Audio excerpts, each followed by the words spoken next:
નમસ્કાર દર્શક મિત્રો, આપ જોઈ રહ્યા છો IHRTC ન્યૂઝ અને હું છું રિપોર્ટર દિનેશ કુમારસિંહ બાબરિયા ઘેટી.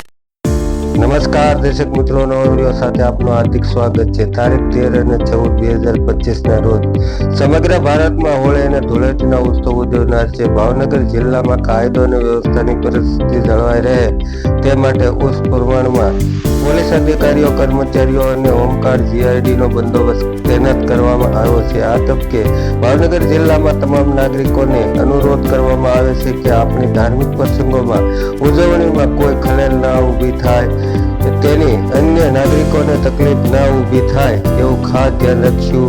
તમામ નાગરિકોને જિલ્લા પોલીસ તરફથી હોળી અને ધૂળેટીની ખૂબ ખૂબ શુભેચ્છા પાઠવવામાં આવે છે. હું છું રિપોર્ટર દિનેશ કુમારસિંહ બાબરિયા ઘેટી. તારીખ 13 અને 14 માર્ચ 2025ના રોજ સમગ્ર ભારતમાં હોળી અને ધૂળેટીનો ઉત્સવ ઉજવવામાં આવનાર છે. ભાવનગર જિલ્લા ખાતે કાયદો અને વ્યવસ્થાની પરિસ્થિતિ જળવાઈ રહે એ માટે પૂરતા પ્રમાણમાં પોલીસ અધિકારી, કર્મચારીઓ અને હોમગાર્ડ GIDનો બંદોબસ્ત તૈનાત કરવામાં આવેલ છે. આ તબક્કે ભાવનગર જિલ્લામાં તમામ નાગરિકોને એ અનુરોધ કરવામાં આવે છે કે આપણે ધાર્મિક પ્રસંગોની ઉજવણીમાં કોઈને પણ ખલેલ ન પહોંચે, અન્ય નાગરિકોને તકલીફ ન ઊભી થાય એ ખાસ ધ્યાન રાખશું. તમામ નાગરિકોને ભાવનગર જિલ્લા પોલીસ તરફથી હોળી અને ધૂળેટીની ખૂબ ખૂબ શુભકામનાઓ પાઠવવામાં આવે છે.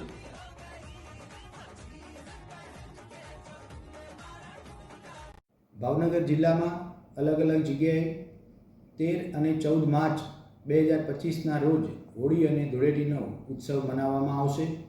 કાયદો અને વ્યવસ્થાની પરિસ્થિતિ જળવાઈ રહે, કોઈપણ પ્રકારનો અનિચ્છનીય બનાવ ન બને એ માટે 21 જેટલા પોલીસ ઇન્સ્પેક્ટર, 32 જેટલા પોલીસ સબ ઇન્સ્પેક્ટર અને 450થી પણ વધુ પોલીસના કર્મચારીઓ આ બંદોબસ્તમાં તૈનાત રહેવાના છે.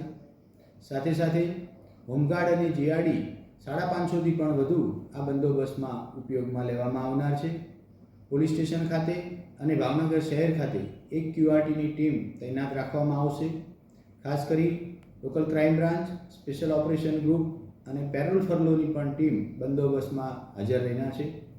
ખાસ કરી અલગ અલગ જગ્યાએ જે જાહેર રોડ ઉપર અથવા સોસાયટીના કોમન પ્લોટ પર હોળી ધૂળેટીનો જે ઉત્સવ મનાવવામાં આવતો હોય છે એ બાબતે ભાવનગર જિલ્લાના તમામ નાગરિકોને એવો અનુરોધ કરવામાં આવે છે કે આપણે ધાર્મિક ઉત્સવની ઉજવણીમાં કોઈને પણ અગવડ ન પડે એ ખાસ ધ્યાન રાખશું.